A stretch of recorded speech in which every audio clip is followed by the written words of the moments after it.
մենք ծնվում ենք եւ առաջին սնունդը, որը մենք ուտում ենք, բնությունը ստեղծել է այդպես, մենք սկսում ենք մայրական կաթից։ Իհարկե մայրական կաթի հետ ոչինչ չի համեմատվում, բայց կաթը շատ օգտակար է օրգանիզմին եւ որպես աճման համար 0-ից 2 տարեկանում եւ շատ կարեւոր է նաեւ 10-ից 18 տարեկանում եւ իհարկե մենոպաուզայի շրջանում կարեւորում ենք կաթնամթերքի օգտագործումը։ Ինչ է ասել Հիպոկրատը դեռ մեր թվարկությունից առաջ, նա ասել է, որ նորմալ, առողջ օրգանիզմ եւ ոսկրային համակարգ ունենալու համար մենք պետք է օգտագործենք կաթ եւ պանիր։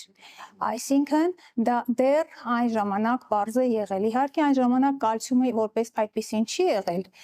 չեն իմացել դրա մասին, բայց կաթը եւ պանիրը եղել է առավելագույն կարևորը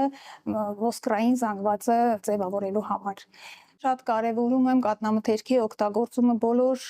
տարիքային ֆազաներում։ Դա իհարկե ոսկրը ձևավորվում է, այսպես ասած, հրաշիվույս սկելետը ձևավորվում է 6-ից 8 շաբաթական հղիության ընթացքում սաղմի մոտ, իսկ հետո արդեն ոսկրացումն է գնում եւ ամենաակտիվ ժամանակը դա 0-ից 2 տարեկանն է, ինչը շատ կարևոր է զարգացման երեխայի զարգացման համար։ Իհարկե հետո մինչեւ 10 տարեկան նույնպես ոսկրային զարգացում է գնում, բայց ավելի դանդաղ 10-ից 18 տարեկանում